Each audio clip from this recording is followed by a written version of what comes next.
방콕의 골목은 오래된 건물 사이로 길게 파여 있었고 비에 젖은 시멘트 벽면에서 묵직한 습기가 흘러내렸습니다.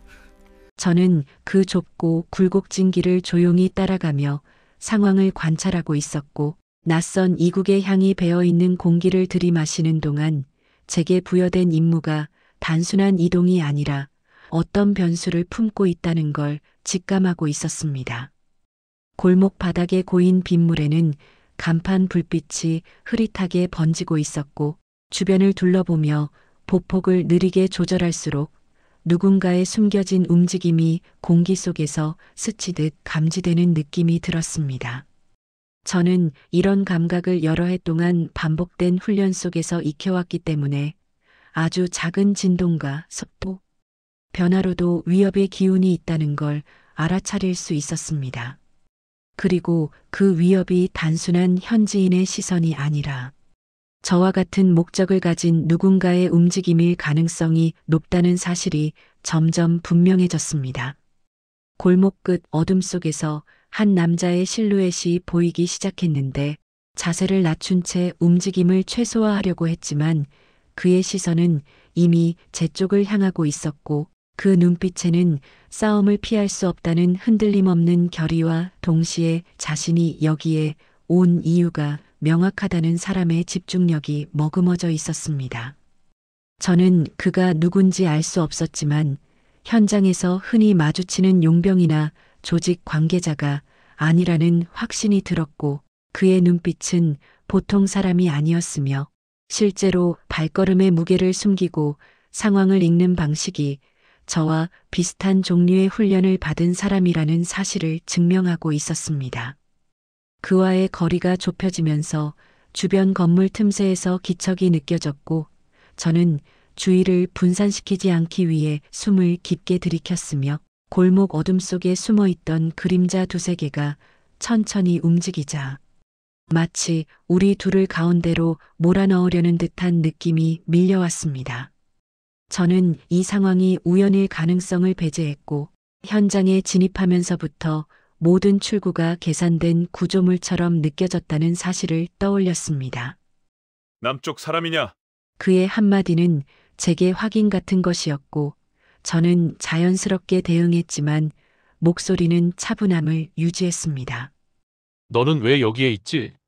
그는 조금도 물러서지 않았고 저와 그의 시선은 서로의 마음속 계산을 읽으려는 듯 얽혀 있었으며 이 짧은 대사들만으로도 우리는 이미 서로가 누구인지, 어떤 조직에서 움직이는 사람들인지, 그리고 지금 둘 다 예상치 못한 함정에 들어왔다는 것을 절반 이상 직감하고 있었습니다. 골목 뒤편에서 움직이던 그림자들의 구조가 눈에 들어왔고 저는 그들이 우리 둘 중 어느 쪽과도 관련 없는 집단이라는 사실을 알아차렸으며 그들의 동선은 남쪽도 북쪽도 아닌 전혀 다른 목적을 가진 자들의 방식이었고 제게 주어진 임무에는 이런 세력이 존재한다는 언급이 없었기에 이 깨달음은 예상 밖의 반전이었습니다. 그와 나는 적대적 입장에 서 있었지만 싸울 여유가 없다는 결론을 동시에 내렸고 아무 말 없이 서로를 지나쳐 동일한 방향을 바라보았습니다. 가까이 오지 마라.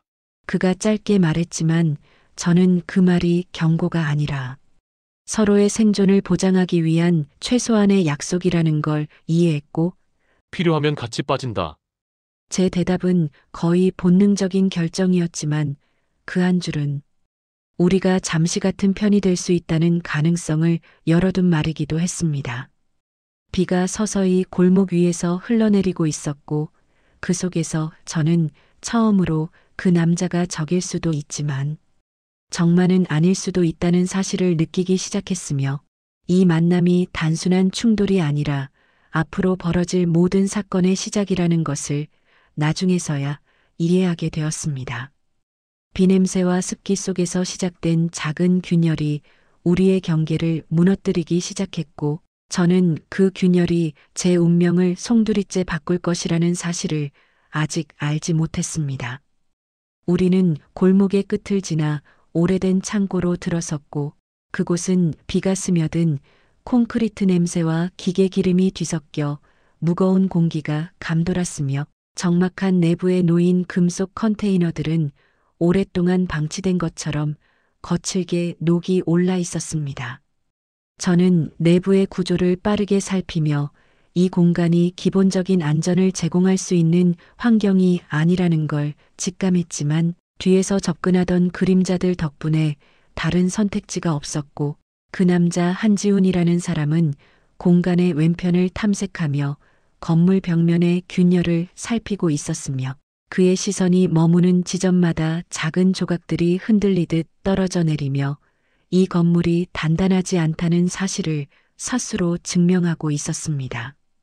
저는 내부를 지나 더 깊숙이 이동하려 했고 지훈 역시 같은 방향으로 움직였으며 서로 말은 거의 하지 않았지만 동시에 같은 판단을 내리는 것이 반복되자 묘한 긴장 속에서 한 줄기의 협력 가능성이 피어오르는 느낌이 들었습니다.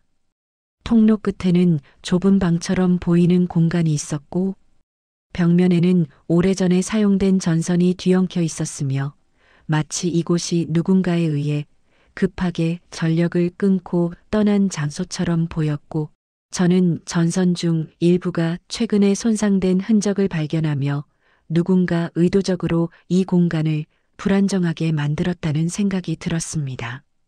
그 생각이 끝나기도 전에 천장 전체가 짧게 진동하며 먼지가 허공에 퍼졌고 저는 본능적으로 지훈의 어깨를 잡아 뒤로 당겼으며 거의 동시에 머리 위 철골 구조물이 부서지며 아래로 떨어졌고 균열이 퍼진 벽까지 흔들리기 시작했습니다.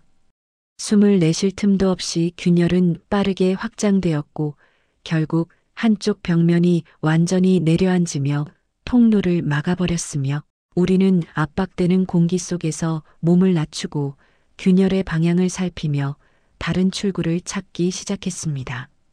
여기에 오래 있으면 둘 다 끝난다. 지훈이 낮게 말했고 저는 짧게 대답했습니다. 이미 선택지가 없다. 그리고 우리는 동시에 움직였는데 건물 내부는 점점 무너지고 있었고 저는 천장과 벽 사이 아주 작은 틈을 발견했으며 그 틈은 어른 한 명이 겨우 통과할 수 있을 정도였지만 이 상황에서 선택할 수 있는 유일한 탈출로였습니다. 저는 틈의 구조를 계산하며 더 가까이 다가갔고 지훈 역시 제 뒤에서 주변을 경계하고 있었으며 그는 갑자기 제 팔을 붙잡으며 말했습니다. 먼저 가. 그 말에는 의도도 명령도 없었지만 분명한 결심이 녹아 있었고 저는 그 감정을 읽을 수 있었으며 제가 거부하려던 찰나 그는 다시 말했습니다. 너가 남든 내가 남든 둘 중 하나는 살아야 한다. 저는 말을 잇지 못했지만 우리 사이에 있던 적대감의 첫 균열이자 우리가 함께 살아남을 수 있다는 희미한 가능성이 자라나는 지점이라는 걸 느꼈고 저는 몸을 틈 안으로 비틀어 넣으며 벽면의 파편에 손을 긁히지 않도록 조심했으며 미세한 먼지가 목을 막는 느낌도 참아내야 했습니다. 통로는 예상보다 길었고 내부는 생각보다 더 차갑고 축축했으며 숨을 고르는 동안 뒤에서 들려오는 지훈의 움직임이 점점 가까워졌고 좁은 환풍구를 빠져나온 우리는 낡은 건물 뒤편에 도착했습니다.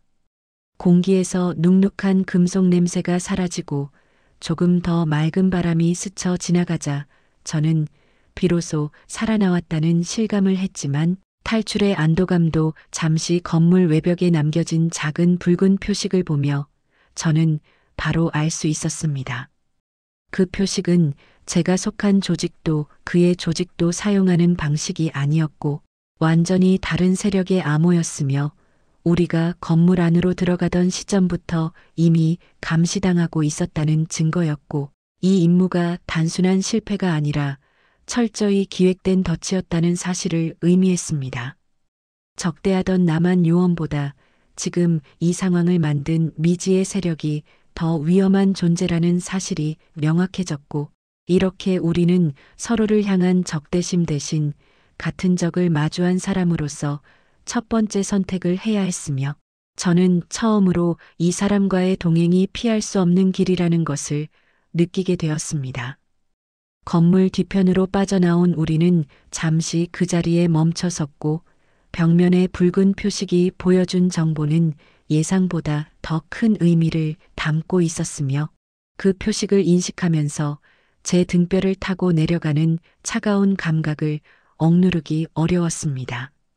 그것은 제가 속한 조직에서도 위험 대상으로만 분류하는 세력이 사용하는 암호였고 그들이 현장에 먼저 도착해서 우리를 유도했다는 사실 자체가 이미 많은 것을 설명해주고 있었으며 저는 당장 이 상황을 분석하려 했지만 지훈의 표정을 보며 복잡한 판단이 잠시 멈췄습니다. 그 역시 이 사태가 남쪽의 작전에서 벗어난 어떤 흐름이라는 걸 느끼고 있었고 눈빛만으로도 우리 둘 모두가 지금부터는 적이 아니라 생존을 위해 협력해야 하는 처지라는 걸 인정하는 순간이었으며 우리는 주변을 탐색할 필요가 있었고 그 과정에서 말없이 움직이는 동안 제 안에서 복잡한 감정이 요동쳤습니다. 그에게 나의 정체를 드러낼 수는 없었지만 이미 일부 눈빛에서는 제가 누구인지 어렴풋이 감지하고 있었을지도 모른다는 느낌이 들었고 제 직감은 자주 틀리지 않았으며 이 남자가 단순한 작전 요원이 아니라 사람의 표정과 숨결까지 읽어내는 능력이 있다는 사실을 점점 더 인정하게 되었습니다. 골목을 조금 벗어나자 오래된 차들이 방치된 공터가 보였고 한쪽에는 단단하게 잠긴 철문이 세워져 있었으며 저는 그 문을 향해 천천히 다가가며 내부를 확인했지만 인기척이 없었습니다. 지금 상황을 어떻게 보나? 지훈이 조용한 목소리로 물었고 저는 그 질문을 예상하지 못했으며 우릴 누군가가 이용했다. 제가 던진 대답은 사실상 제 추측의 시작이었지만 그의 반응은 제가 생각한 것보다 훨씬 더 심각했습니다. 그 누군가가 너희 쪽과도 상관없다는 게 문제지. 그가 말한 너희 쪽이라는 표현은 조심스러우면서도 분명한 인식이었고 저는 잠시 숨을 고르며 그의 말 속에 담긴 의도를 읽었으며 저는 결심했습니다. 지키려는 사람이 있다. 제 입술 사이에서 떨어진 짧은 문장은 제 감정을 아주 조금 드러내는 위험한 선택이었지만 그것이 지금의 상황을 설명할 수 있는 가장 단순한 말이었고 지훈은 제 얼굴을 깊게 바라보며 말했습니다. 누군데? 저는 그의 시선이 흔들리는 것을 보았고 그 시선 속에 있는 감정이 단순한 호기심이 아니라 자신도 똑같은 이유를 품고 있다는 공감이라는 사실을 알아차렸습니다. 지훈이 작은 장치 하나를 제게 내밀었고 그 장치는 오래된 형식의 정보 저장 장치였으며 외형만 보면 흔한 장비였지만 저는 단번에 그것이 북에서 쓰는 방식이 아니라는 걸 알아차렸습니다. 이게 내 장비에서 나왔어. 그 한마디가 제 심장을 잠시 멈추게 만들었고 저는 그렇게 단순하게 배신당했다고 믿지 않았으며 그 장치의 회로를 살핀 순간 등줄기가 더 식어가는 느낌을 받았습니다. 내부에는 제가 현장에 도착하기 전부터 기록되어 있던 좌표가 있었고 그 좌표의 흐름을 확인하자 더 큰 충격이 밀려왔으며 그 좌표는 저나 지훈이 움직이기도 전부터 누군가가 우리 둘을 미리 알고 있었다는 정황이었습니다. 이것은 단순한 추적 장치가 아니었고 우리 두 사람을 동시에 어딘가로 몰아넣기 위해 사전에 심어둔 미끼였으며 그 사실을 깨닫는 순간 저는 현실이 크게 뒤틀려 있다는 생각을 지울 수 없었습니다. 우리는 서로를 적이라고 경계했지만 실은 누군가에게는 둘 다 제거하거나 이용해야 할 목표물이었던 것이고 저는 지훈을 바라보며 말했습니다. 이건 우리 중 누구의 작전도 아니다. 그는 아주 천천히 고개를 끄덕였고 그래서 더 위험하다는 거지.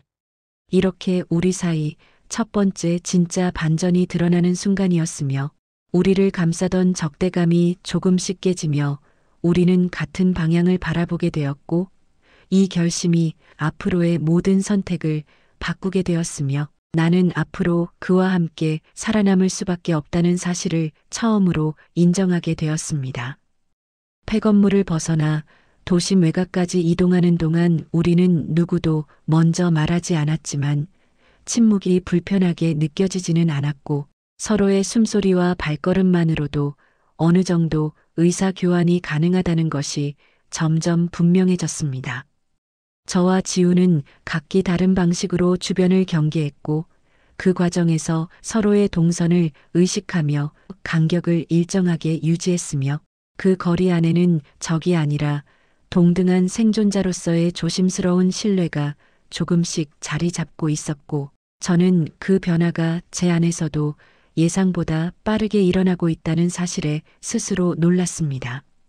도심과 외곽 사이 경계지대에 도착하자 한쪽에 오래된 홍수 배수 시설처럼 생긴 콘크리트 통로가 보였고 벽면에는 곰팡이가 퍼져 있었으며 바닥엔 습기가 고여 있었지만 그 어느 곳보다 외부 시선에서 벗어난 안전한 장소였고 우리는 말없이 내부로 들어갔으며 머리 위에는 드문드문 뚫린 틈 사이로 희미한 빛이 떨어지고 있었습니다. 지우는 배낭에서 장비 하나를 꺼내 바닥에 내려놓았고 저는 조용히 그를 지켜보았으며 그는 장치를 켜고 내부 회로를 확인했는데 표정이 점점 굳어지고 있었고 저는 그 장치가 어떤 문제를 드러내고 있는지 짐작이 갔으며 그가 말하기도 전에 제 입에서 먼저 말이 나왔습니다. 그 장치, 내 쪽 것도 아니지? 그는 눈을 들며 짧게 대답했고 너희 쪽도 아니야. 그 말은 대화를 끝내는 대신 어떤 시작처럼 느껴졌으며 지훈이 손가락으로 회로 일부를 가리키며 말했습니다. 이 코드 방식은 민간 네트워크에도 없고 군 정보망에도 없어. 완전히 외부야. 저는 그 문장이 제 마음에 작은 파문을 일으키는 것을 느꼈고 우릴 동시에 움직이게 만들려는 의도라는 거지. 그가 다시 고개를 끄덕였으며 하지만 저는 그 장치를 들여다보며 지훈조차 보지 못한 더 큰 이상을 발견했습니다. 회로 깊숙한 곳에 저장된 흔적이 있었는데 그 좌표감 중 하나가 익숙했고 몇 해 전 제가 다른 임무로 잠시 다녀간 도시의 중심부 근처였으며 우연이라고 하기엔 너무나도 정확했고 이 세력은 이미 수년간 저를 관찰하고 있었던 것이라는 사실을 깨닫는 순간 몸이 서늘해졌습니다. 지우는 제 표정 변화를 읽었는지 고개를 기울이며 말했고 뭔가 더 봤지? 저는 큰 결심 끝에 아주 작은 진실을 그에게 나누었습니다. 나를 오래전부터 알고 있었던 것 같다. 그는 이 말의 진짜 의미를 이해하는데 조금 시간이 필요해 보였지만 결국 낮게 숨을 내쉬었고 이건 단순히 우리 둘을 쫓는 일이 아니었으며 이들은 우리 두 사람을 줄곧 지켜보고 있었고 심지어 우리 과거 어딘가에서 이미 흔적을 남겼을지도 모른다는 의미였습니다. 잠시 후 지우는 배낭 깊은 곳에서 작은 문서 조각을 꺼냈고 방콕에서 혼란 속에 쥐고 나온 정보원의 흔적이었으며 종이 가장자리는 젖어 있었지만 암호의 일부가 남아 있었고 제가 그 문서를 보는 순간 제 심장이 강하게 뛰었습니다. 그 글자 중 하나가 바로 제가 평양에서 마지막 임무를 수행했을 때 보았던 동일한 암호였기 때문이다. 그들은 이미 북쪽 깊은 곳까지 침투해 있었으며 이 사실은 지훈에게는 충격일 수 있었지만 저는 그 충격을 온전히 감당할 준비가 되지 않았다. 이건 우리 둘만의 문제가 아니라 더 큰 전쟁의 조짐이라는 생각이 들었습니다. 지훈은 문서 조각을 접으며 말했다. 어떻게 할 생각이야? 저는 천천히 숨을 들이마시고 내쉬며 결심을 굳혔으며 지금은 너와 함께 움직일 수밖에 없다. 그는 짧게 웃으며 말했고 드디어 같은 말 하네. 그 짧은 대사는 무겁지 않았지만 우리 둘이 서로를 적으로 보는 관계에서 벗어나기 시작했다는 신호였으며 비에 젖은 통로 안어둠이 길게 드리워진 공간에서 저는 처음으로 이 남자와 함께라면 살아남을 수 있다는 희미한 믿음을 느꼈습니다. 깨진 벽면 너머로 아주 작은 장치 하나가 굴러떨어졌고 제가 바로 알아본 그것은 우리를 위치 추적하던 장치와 동일한 제조 방식이었으며 그 말은 즉 누군가는 이 자리까지 알고 있다는 뜻이었고 이 반전은 더 도망칠 이유를 충분히 제공했으며 우리는 이제 뒤를 돌아볼 시간이 없었고 앞으로의 길은 서로를 믿는 선택에서만 시작될 수 있었습니다. 공항 근처의 작은 숙소에 몸을 숨긴 채 지냈던 며칠 동안 저는 방콕에서 벌어진 일이 머릿속을 떠나지 않았고 그곳에서 지훈과 함께 살아남았다는 사실은 저를 이상한 감정으로 이끌었으며 흔적 없는 침묵 속에서도 그의 모습이 문득 떠오르곤 했습니다. 그는 적이었고 응당 서로의 방향을 바꾸게 만드는 존재였지만 벽이 무너지고 숨이 막히던 순간에 제 팔을 끌어당겨준 사람도 그였고 이 낯선 땅에서 가장 먼저 떠오르는 얼굴이 왜 하필 그 사람인지 스스로도 이해할 수 없었으며 마음속 깊은 곳에서 지워지지 않는 어떤 흔적이 남아있다는 것만 분명했습니다. 숙소 창문 너머로 바람이 흔들리는 모습을 바라보며 이런 생각을 하고 있을 때 문을 두드리는 기척이 들렸고 저는 반사적으로 몸을 낮추고 방문 뒤편으로 다가갔으며 아주 작은 틈 사이로 밖을 훔쳐보았고 제 눈에 들어온 얼굴은 전혀 예상하지 못한 사람이었습니다. 여기까지 왔군. 문을 열자마자 지훈이 조용히 말했고 너를 그냥 두고 갈 수는 없었어. 그의 말은 짧고 담담했지만 제 마음을 깊게 흔들었으며 저는 아무 말도 하지 못한 채 그를 바라보았고 낯선 땅에서 처음으로 누군가의 존재가 버팀목처럼 느껴졌으며 우리가 방콕에서 함께 탈출했을 때 이미 서로에게 얽히기 시작한 운명이 이 재회를 예고하고 있었던 것일지도 모릅니다. 지훈은 자리에 앉자마자 배낭에서 몇 장의 문서를 꺼냈고 그는 종이를 천천히 제 앞으로 밀어두며 말했다. 이건 내가 알아야 한다고 생각했어. 종이 위에는 제가 속한 조직 내부에서 사용되는 암호들이 희미하게 적혀 있었고 제 눈은 곧 특정 문구에 멈춰 섰으며 그 문구는 저와 연결된 사람의 흔적이었고 평양에서 마지막 임무를 받기 전 제 여동생과 관련된 정보가 누락되었을 때 사용되던 기록 방식이 그대로 남아 있었습니다. 저는 문서를 보며 숨을 삼켰고 지훈이 제 표정 변화를 알아차린 듯 말했다. 너와 관련된 누군가가 이미 이쪽으로 넘어온 것 같아. 그 말은 제 몸을 굳어지게 만들었고 그럴 리가 없다.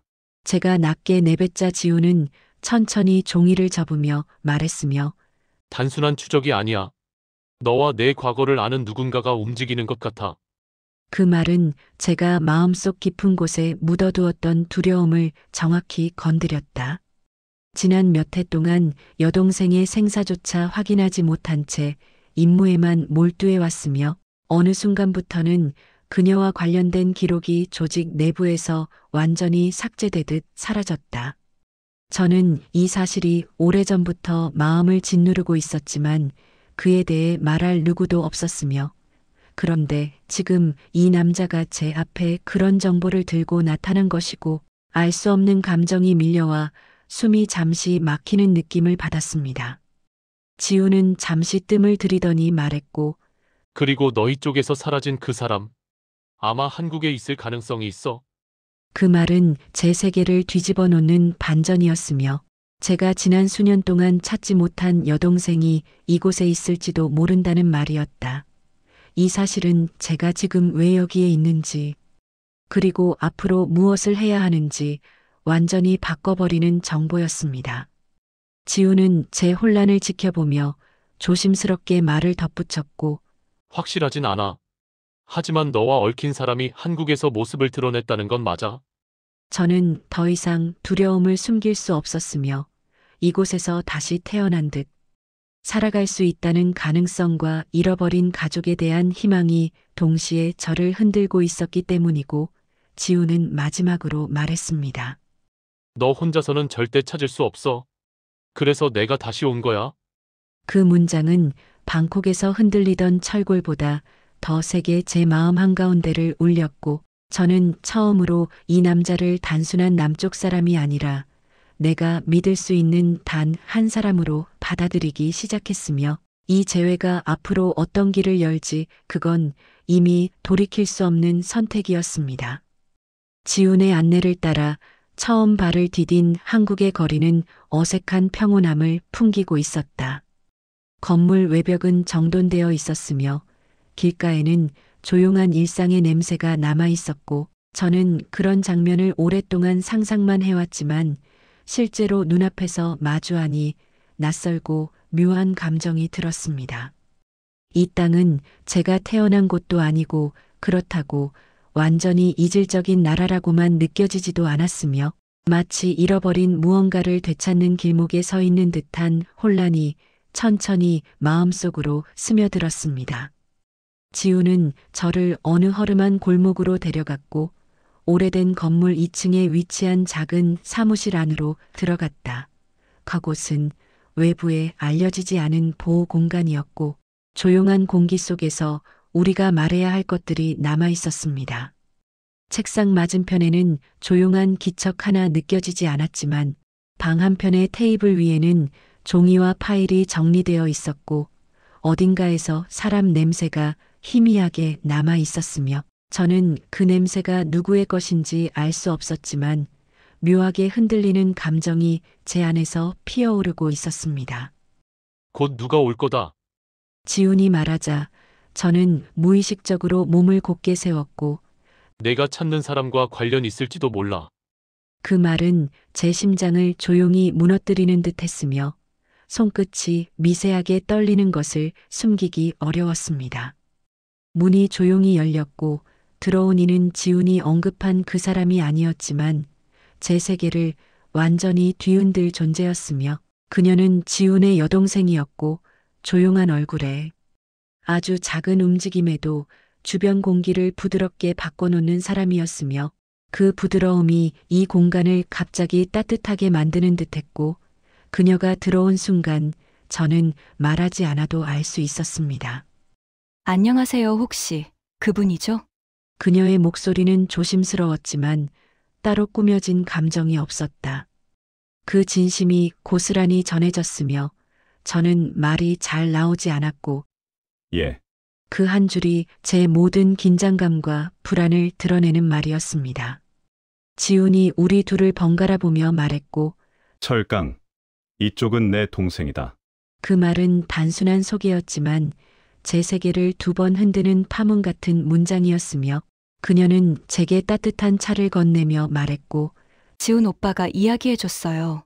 많이 힘들었겠어요. 그 말은 제가 수년 동안 누구에게도 듣지 못했던 말이었고 아무렇지 않은 표정으로 건네는 위로가 제 가슴속 가장 깊은 곳을 찔렀으며 그녀와 눈이 마주치면서 설명하기 어렵고 조용한 금지된 감정이 내 안에서 피어올랐다. 이 감정은 가지면 안 된다는 걸 누구보다 잘 알고 있었으며 지금의 저는 과거와 현재 사이에서 겨우 균형을 잡고 있는 사람일 뿐이었지만 그녀는 그 균형을 너무 쉽게 흔들었습니다.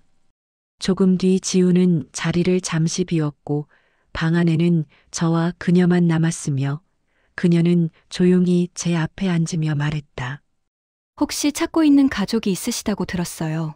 저는 그녀가 그 이야기를 꺼낸 순간 가슴이 조여들었다. 여동생이 있습니다. 제 말은 조심스럽고 떨렸고 많이 찾고 싶어요. 그녀는 고개를 천천히 끄덕이며 말했다. 그 마음 저도 조금 알 것 같아요. 저는 그녀의 말 속에서 어떤 진실을 감지했고 그녀가 이해하는 그 마음은 단순한 공감이 아니라 이 여자가 나와 같은 상실을 겪은 적이 있다는 증거였으며 지훈이 남겨놓은 파일 중 하나가 바람에 밀려 바닥으로 떨어졌고 제가 무심코 집어 올려보았을 때 제 시야는 순간 흐려졌습니다. 파일 속 사진 한 장에는 흐릿하지만 확실한 얼굴이 있었고 제 여동생이 한국의 어느 거리에서 찍힌 사진 속에 서 있었으며 그녀는 언제부터 이곳에 있었던 걸까? 왜 나에게 어떤 신호도 남기지 않았던 걸까? 그리고 왜 지훈의 여동생이 사진 속 배경에 작게 포착되어 있었던 걸까? 그 사진은 단순한 우연이 아니었고, 두세 개가 이미 오래전에 한번 스쳐 지나갔다는 결정적 반전이었으며, 나는 그때 깨달았습니다. 내 감정은 더 이상 도망칠 수 없는 단계로 넘어가고 있다는 것을. 사진 속에서 여동생의 흔적을 본 이후 제 마음 깊은 곳에서 무겁게 누르고 있던 감정이 천천히 모습을 드러내기 시작했다. 그 얼굴이 흐릿했지만 분명히 기억 속의 모습과 이어져 있었으며, 이곳에서 그녀를 찾을 수 있을지도 모른다는 희망은 제 삶 전체를 뒤흔드는 충격이었습니다. 제가 살아남아야 하는 이유가 분명해졌고, 동시에 이 모든 일이 단순한 작전이 아니라는 사실도 더 명확해졌으며, 누군가는 제 여동생의 행방을 알고 있었고, 그 정보를 의도적으로 숨기거나 이용하고 있었던 것이다. 지우는 제 감정 변화를 읽었지만 무리하게 말을 붙이지 않았으며, 그는 제게 선택할 시간을 주고 있었고, 그 조용한 배려가 오히려 저를 더 흔들어 놓았습니다. 이 사람은 제가 살아온 세계와 완전히 다른 방식으로 사람을 대하고 있었고, 그 차이가 오히려 저에게 깊게 파고들었으며, 그의 행동은 눈앞의 이익보다 사람을 먼저 생각하는 특성이 있었다. 저는 그 점에서 오래된 상처가 갑자기 따뜻한 손에 닿은 듯한 느낌을 받았습니다. 그러나 그 평온은 오래가지 않았고, 며칠 뒤 사무실 창밖 주변에서 낯선 움직임이 감지되기 시작했다. 그들이 접촉을 시도하기 전에 우리가 먼저 움직여야 한다는 긴장감이 점점 짙어졌고, 지우는 작은 장비를 꺼내 주변 신호를 확인했으며, 그동안 침묵하던 감청 장치가 미세한 파동을 감지했습니다. 그 파동은 제가 방콕에서 벽 뒤에서 발견했던 장치와 동일한 방식으로 반응하고 있었고, 저는 직감적으로 그 세력이 이곳까지 따라왔다는 사실을 인식했으며, 지우는 조용히 말했다. 누군가 너를 찾고 있어. 저는 담담하게 대답했다. 날 찾는 게 아니라 날 없애려는 거겠지. 그는 잠시 말없이 저를 바라보더니 고개를 끄덕였고, 그래서 지금 결정을 내려야 한다. 더 늦기 전에. 그 말은 단순한 조언이 아니었으며, 그는 이미 알고 있었던 것이고, 제가 이 상황에서 살아남기 위해서는 귀화를 선택해야 한다는 사실을. 저는 오랫동안 그 결정을 두려워해왔다. 제 세계를 완전히 버리는 선택이었으며, 과거와 결별하는 일이었기 때문이지만, 여동생을 찾기 위해서라면, 그리고 이 남자와 그의 여동생이 보여준 인간적인 따뜻함을 지키기 위해서라면 더 이상 머뭇거릴 이유가 없다는 생각이 들었습니다. 사무실 문 아래 틈으로 작은 종이 조각이 밀려 들어왔고, 지훈이 재빨리 그 조각을 집어들며 펼쳤으며, 종이에는 단 한 문장만 적혀 있었다. 둘 다 제거하라.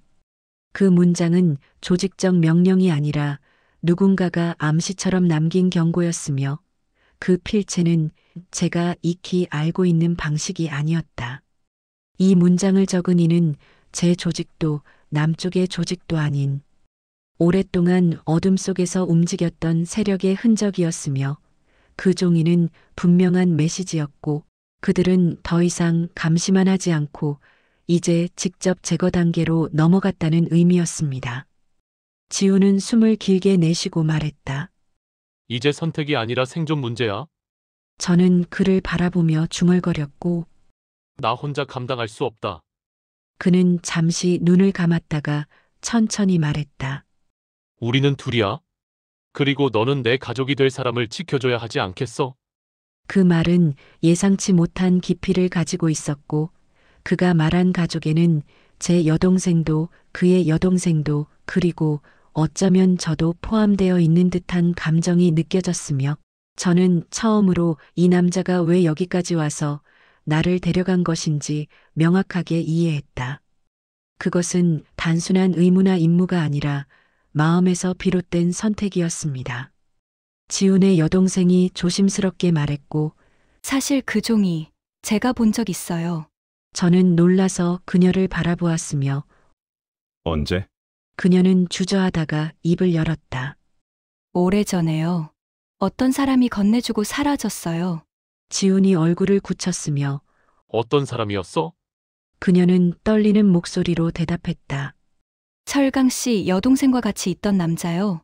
그 말은 제 세계를 완전히 뒤집었으며 여동생이 한국에 있었다는 사실만으로도 충격적이었는데 이 세력과 이미 접촉하고 있었다는 사실은 모든 이야기를 다른 방향으로 밀어붙였고 저는 깨달았습니다.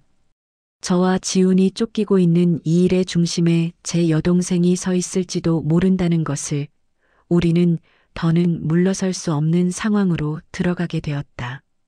이제 남은 것은 그녀를 찾아 모든 진실을 밝히는 것뿐이었습니다. 여동생이 이 사건의 중심에 있을지도 모른다는 사실을 알게 된 뒤 저는 더 이상 과거로 돌아갈 수 없다는 것을 깨달았고 제가 태어난 곳도 제가 지켜야 했던 임무도 이제는 제 선택이 아니라 강요된 운명이었다는 사실이 명확해졌으며 지훈과 그의 여동생은 제게 한국에서 새로운 삶을 시작할 수 있도록 모든 준비를 도와주었다. 귀화 절차는 복잡했지만 그들의 도움으로 생각보다 빠르게 진행되었으며 서류에 서명하는 순간 제 손이 떨렸지만 그것이 두려움인지 안도감인지 구분할 수 없었습니다. 저는 철강이라는 새로운 이름으로 이곳에서 살아가기로 결심했고 과거의 모든 것을 뒤로 한 채 앞으로 나아가야 한다는 사실을 받아들였으며 그 과정에서 지훈은 한 번도 저를 의심하거나 재촉하지 않았고 그저 제 옆에서 묵묵히 지켜봐 주었습니다. 그의 존재는 제게 버팀목이자 새로운 세계로 들어가는 문이었습니다. 여동생을 찾기 위한 단서는 생각보다 빠르게 나타났고 지훈이 수소문한 결과 그녀가 서울 외곽의 작은 마을에서 새로운 신분으로 살고 있다는 정보를 입수했으며 그 소식을 듣는 순간 제 가슴은 터질 듯이 뛰었고 수년 동안 찾아 헤매던 사람을 이제 곧 만날 수 있다는 사실이 믿기지 않았습니다. 지훈과 함께 그 마을로 향하는 길은 길었지만 저는 한 번도 지루하다고 느끼지 않았고 차창 밖으로 스쳐 지나가는 풍경들이 낯설면서도 따뜻하게 느껴졌으며 이 땅이 이제는 제가 뿌리 내려야 할 곳이라는 생각이 천천히 마음속에 자리 잡았습니다. 마을에 도착했을 때 지훈은 저를 작은 카페 앞에 세웠고 저기 안에 있어. 혼자 들어가. 그가 조용히 말했으며 저는 그의 배려에 감사하며 천천히 카페 문을 열었고 안으로 들어서자 창가에 앉아 있는 한 여성의 뒷모습이 보였으며 그 순간 저는 숨이 멎는 것 같았고 그녀가 고개를 돌렸을 때 제 눈에서 눈물이 흘러내렸습니다. 오빠, 여동생의 목소리는 떨리고 있었고 저는 말없이 그녀에게 다가가 꼭 껴안았습니다. 수년간 찾아 헤매던 사람을 다시 만난다는 것이 이렇게 벅찬 일인지 처음 알았습니다. 그녀도 제 등을 두드리며 울고 있었으며 우리는 한참을 그렇게 서 있었고 지나간 시간들과 헤어졌던 아픔이 모두 녹아내리는 듯 했습니다. 어떻게 여기까지. 그녀가 물었고 저는 천천히 그동안의 이야기를 들려주었습니다. 방콕에서의 만남, 무너진 창고, 지훈과의 동행, 그리고 그가 보여준 믿음에 대해 말했고 여동생은 제 이야기를 들으며 고개를 끄덕였으며 그 사람 좋은 사람이구나. 그녀가 미소 지으며 말했고 저는 그 말에 동의하며 창밖을 바라보았습니다. 지훈이 멀리서 저를 지켜보고 있었고 저는 그에게 작게 손을 흔들었으며 그도 미소를 지으며 답했습니다. 여동생은 자신이 어떻게 이곳까지 오게 되었는지 그리고 왜 연락하지 못했는지를 설명했고 그녀 역시 조직의 추적을 피해 도망쳐 나왔으며 이곳에서 새로운 삶을 시작했다고 했다. 그 과정에서 많은 도움을 받았지만 동시에 위험한 세력과도 마주쳤다고 말했으며 저는 그녀의 이야기를 들으며 우리가 겪은 일들이 결코 우연이 아니었다는 사실을 다시 한번 깨달았습니다. 이제 괜찮아. 우리 함께 있으니까. 제가 그녀의 손을 잡으며 말했다.